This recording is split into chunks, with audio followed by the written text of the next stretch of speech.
and welcome to hopefully a newer looking and quite possibly a newer sounding. I don't quite know because I have this mic here still from before, but this is FasTrack Talk, the place here on Spin Move iRacing Network where we talk all things NASCAR. As you can see down here on the bottom of the screen, you'll find the Daytona 500 results scrolling across the bottom of your screen today, and we have a lot to cover when it comes to the Daytona 500. You saw it in the thumbnail, and it's something I want to not lead the show with, but know that's where we're going to wind up going when it comes to the topic of conversation leaving Daytona and the status of NASCAR and why they continuously feel like they need to double and triple down on their efforts to sell to us that the next gen version of this car is the best thing since sliced bread, as Joey Logano used to be called all those years ago. You should probably know my opinion by now, but I'm ready to share it once again with you today after the happenings of last night. After a crazy and wild finish that involved Cole Custer's spotter telling him, well, the wrong spots because he was spotting the wrong car, there was a frenzy on the backstretch of what was a green-white checkered attempt for NASCAR this past week, and out squirted through the mayhem a William Byron to capture his second in a row Daytona 500 victory. He is the youngest driver to amass this feat since Jeff Gordon. And Gordon was very aware in his post-race interview that, hey, the records are meant to be broken.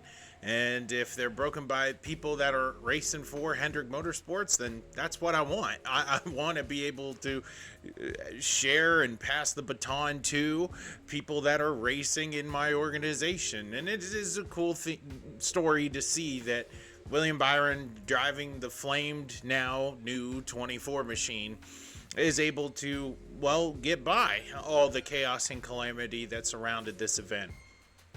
We did see a lot of great side-by-side racing all throughout the night, and mainly that's because Daytona is turning into a bit of a different way where drivers save gas. If you remember, not too long ago, we lived in an age where drivers were riding around the top at Daytona in one big line, and nobody really liked that. And as drivers soon discovered that, hey, if I save fuel here, I can spend less time on pit road and ultimately maximize the time I'm in the race car. Throw in some stages, you can sort of map out your win there. It behooves them to save gas that way, but we didn't quite get that last night. We had some fortunate cautions, might be debris cautions, phantom debris cautions, by the way, falling in the way of what was going to be a predominantly three-wide snooze fest with drivers drafting off of one another, saving gas, really conserving. Dale Jr. earlier in the week said that's not the game he wants to play. He didn't get that game to play because, well, the debris cautions in Stage 1 and Stage 2 fell in such a way where drivers didn't have to save gas. And, of course, with the rain delay and the red flag early in the Daytona 500 twice, putting cars down pit road, it really opened up an avenue for drivers to just gas up their car and go really hard for the stages. So fans were entertained with drivers jockeying for position, being very aggressive in the first two stages, trying to get to a place where they can make those last 5 laps as productive as possible. And then we got to see, as fans, some awesome racing at Daytona. It wasn't this old school run around the top and conserve gas. It wasn't this new school 3-wide racing snooze fest. It was a almost 192 mile an hour traffic jam 3-wide of drivers really darting and making moves. And through that, you got to see a lot of carnage. As you see on the bottom of the screen, William Byron, Tyler Reddick, Jimmy Johnson, Chase Briscoe, John Hunter Nemechek. I would really only say that Byron, maybe a little bit of Reddick, but even Reddick wasn't really a big player in this one, were up front the most during this 500. Byron was always within earshot of the lead as probably, the fourth or fifth best Chevrolet. And that was the name of the game, because the entire blueprint of the Daytona 500 dramatically changed. It's not a chill and wait kind of thing. It's let's fight for stage points. We all have enough gas. Let's get to the front as quickly as possible. And I think for the most part, you saw a pretty entertaining race when it wasn't about this big on the Fox screen due to side-by-sides or cutting away to full-page ads in the middle of racing, highlighting Penske's success. And I can go on and on about the Fox coverage, but I won't for today, because the racing product in and of itself for a long, long time was pretty entertaining. And I think that has to be highlighted with the fans, even though it probably won't be. There's predominating storylines coming out of Daytona that far go beyond just the pure racing aspect. You have Byron getting his second 500 in a row. You got Jimmy Johnson finishing third, which is a great feel-good story for him. I think totally changes the trajectory of Legacy Motor Club. They all finished within the top 15 or 16 positions. And a lot of other things to be talked about, right? Junior Motorsports finishes in the top 10 in their Cup debut with a torn-up race car. It was filled with storylines. I can keep going, right? Kyle Busch gets wrecked out, and in 20 years of trying and 20 years of frustration, we'll chalk another one up for him. But through this dramatic change, through this blueprint that is shifted because of timely cautions, timely phantom cautions, and timely debris cautions causing a dramatic shift in racing, you now got to see pretty much as pure of a racing product for the first two stages as you possibly could. There was a little bit saving depending on where you were in the pack, but certainly not what we were used to in years past. And then the last stint of the Daytona 500 happened, where everybody proceeded to lose their minds. And part of it is because Joey Logano had some debris in a throttle arm that got stuck, and he needed to go down pit road for repairs. And granted, his team did a fantastic job keeping him on the lead lap. But through it all, we got to see a contest where drivers were pushing and shoving in cars that don't tolerate pushing and shoving. You got to see not necessarily manufacturers team up with each other, but it felt old school, because as great as the Fords were, they weren't together the whole race. As much potential as the Toyotas had, they weren't together the whole race. And Chevrolet just sort of existed for the 500. I mean, Chase Elliott was pretty much the only one that was actively up front, actively pushing people to the front. I mean, Kyle Busch tried, he just didn't have the car underneath him to do it. Ty Dillon started up front, didn't really have the car underneath him to do it. It just felt like your dancing partner was who you were comfortable with. And then the problems happened. Joey Logano proceeds to try to make a hole where there is none in a late race caution that involves Ricky Stenhouse. I see today Ricky's getting a lot of the blame. I don't agree with that at all. You actually had a Fox on board of Joey Logano getting out of the throttle for a moment and then proceeding to try to shove his way into a hole that just simply wasn't there. Kyle Busch said it best at the end of this one. The fastest car in the race was certainly in a hurry to get to the biggest wreck. And in my opinion, Joey Logano threw away a Daytona 500. He needs to be more patient, and he would have gotten up there. He made his way through the field multiple times, and yet found himself in a position where he became impatient, as Ricky Stenhouse was also trying to push Corey LaJoie, of all people, to the lead of the Daytona 500. I want to get to sort of the nuts and bolts of what we're going to talk about today, because there are a lot of good finishers, as you can see on the bottom of the screen. You got people like Ty Dillon, Daniel Suarez, who really wasn't a factor till the very end of this thing. Michael McDowell, his first ride at a new team, finishing up there. We can talk about the finishing results, but I don't want to talk about that today. I want to talk about, as Ryan Preece flies into the atmosphere, the problem behind this next-gen car. And it is NASCAR's mission to make sure that the next gen is not a failure like the car tomorrow was, at least in the public eye. And they are doubling and tripling down on figuring out this car on the fly. Remember when, right before COVID, the next gen was supposed to come out for NASCAR, and then it didn't. Why? Because, well, production lines slowed down. Well, that gave NASCAR an entire year to continue to refine and produce this car that was supposed to wind up on the circuit, but then it didn't. And what did they do with that time? I don't know much of anything. Throughout its entire existence, the next-gen car has had problems. It's had problems with reacting to air, way more so than previous generation cars. You've had drivers come out and say it's too hard to pass, they're too aero dependent, it's like driving a slot car out there. When you are behind somebody, you're stuck and you can't figure out a way to move around them. Defensive driving is now a more popular racing discipline instead of racing on offense. We think about Joey Logano and how great he is at blocking the air. That's become like an accepted thing because you can't be on offense as a talented race car driver anymore. You have to hope that you gain a spot on pit road or something and then defend with the air in front of you. And then the wrecks. This is like NASCAR's thing when it comes to this car, that I don't think the public's loud enough in trying to voice their disdain and disgust with this car.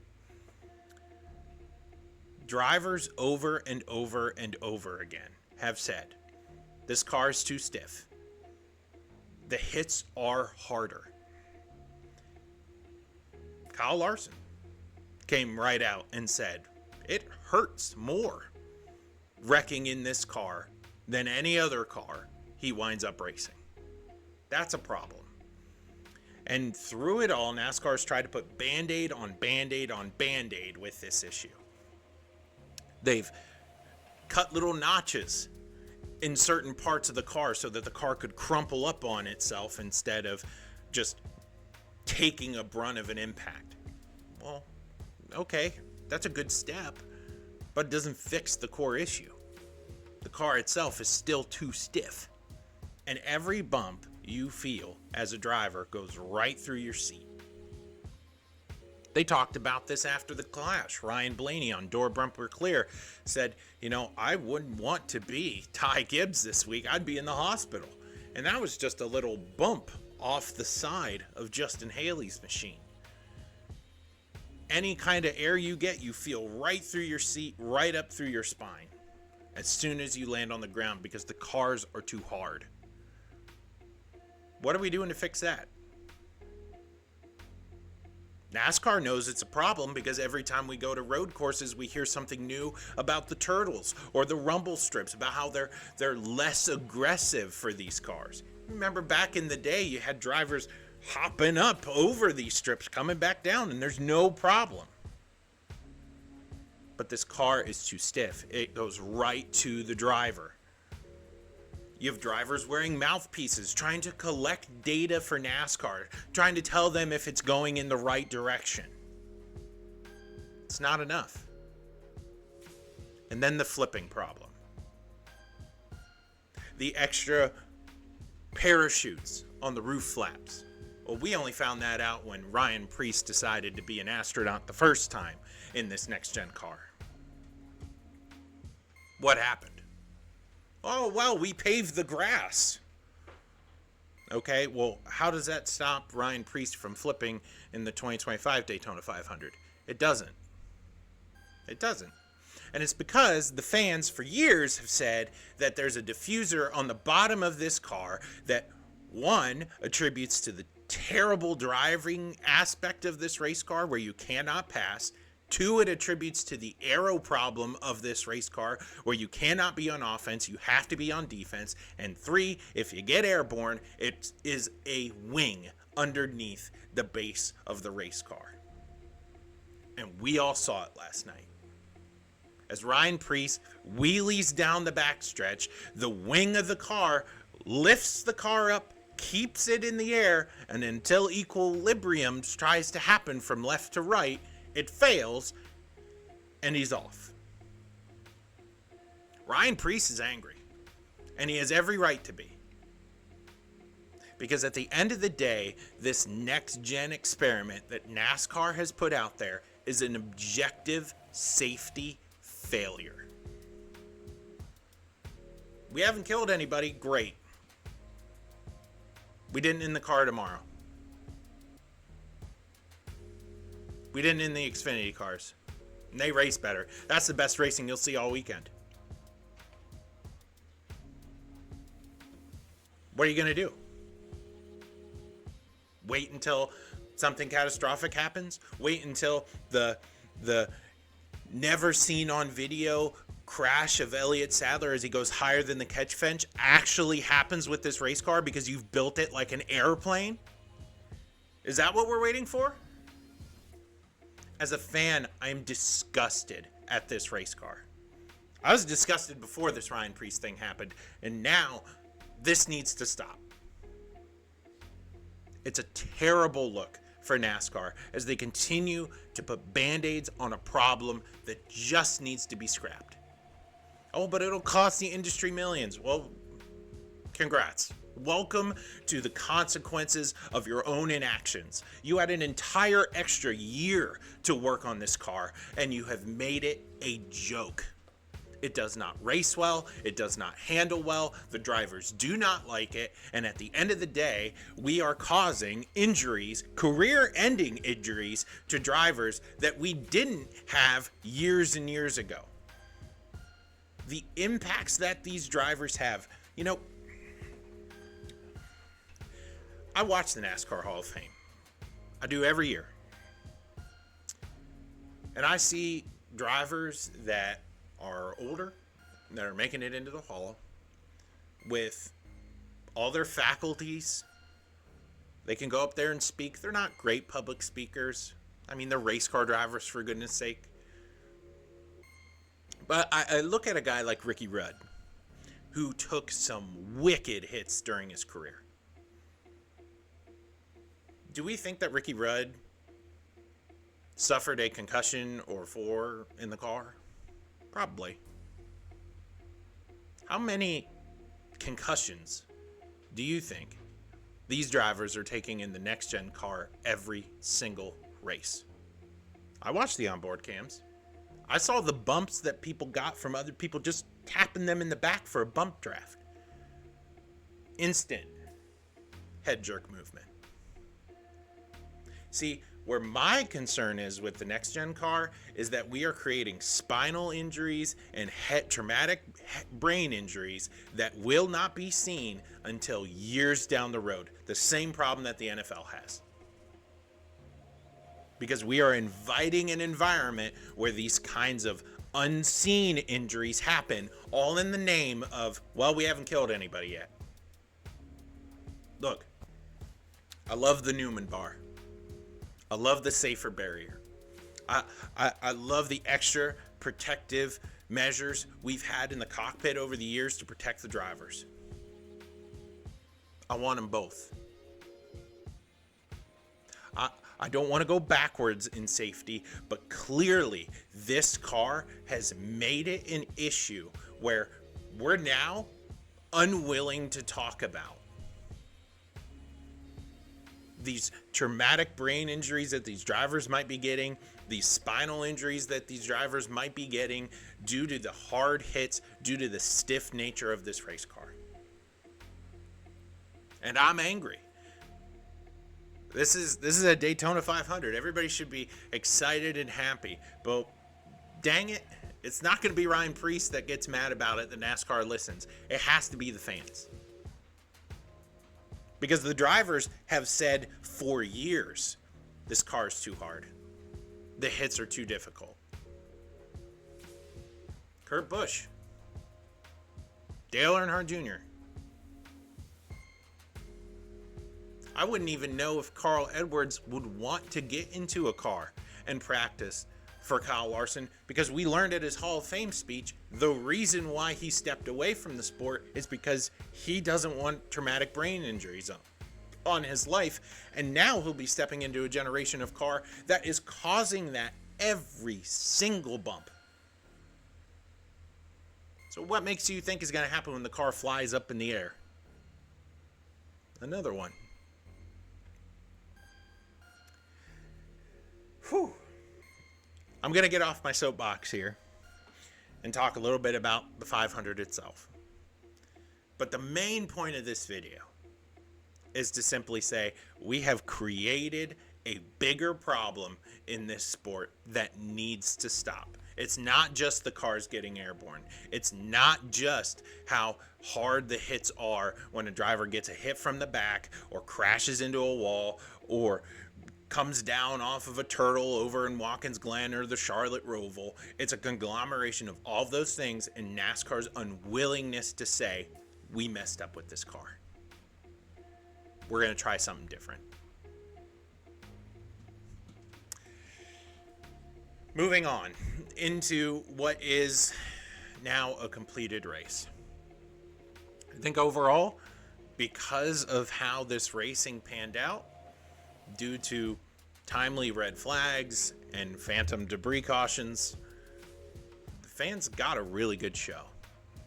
And in terms of the racing of the sport, we couldn't have asked for a better first couple weeks. The Clash was way better racing than expected. Daytona, I can objectively say, until the field lost their minds, the racing was better than expected. And ultimately, we're going to be set up for a pretty exciting season. You have some great storylines coming out of Daytona. You have Legacy Motor Club on their hottest start ever. All three drivers getting great finishes, and all three drivers showing really good speed. I think of different favorites that we tabbed to have a really strong start this year, starting way in the hole, going back to another plate-like racing discipline. Ross Chastain, Kyle Busch, Joey Logano. They got to rebound, and they got to go to Atlanta to do it. The Daytona 500 proved once again that it is indeed the great American race. There's lots of chaos and calamity and drivers doing things that only us fans could ever dream of. I think the question is, how long are they willing to stick around when the most glaring issue of the sport continues to be ignored? I hope that most of our fast track talks are a little bit more chipper than this, but I just feel like today has to be a day where somebody speaks up about that elephant in the room. Congratulations to William Byron and to the different drivers who were able to pull off great runs here in this race. We won't quite know what teams have the best speed until week 3 of the season, when we move away from these kinds of disciplines and onto more traditional tracks. And I'm so excited to talk about it all with you. But until we meet again, please like, comment, and subscribe. My name is Zach, and this is FasTrack Talk. I'll talk to you again here real soon.